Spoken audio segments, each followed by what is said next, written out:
Hi everyone, here we've got a LISTO SP50 and let me share with you how to check IMEI and serial number on this device.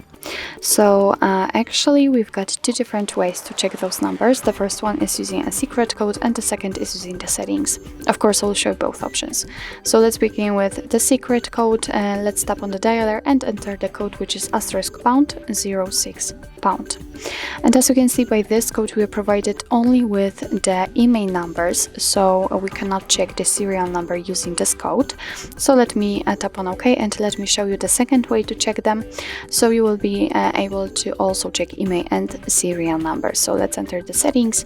Here we have to scroll down to the very bottom and tap on System. Now let's tap on About Phone and enter the status.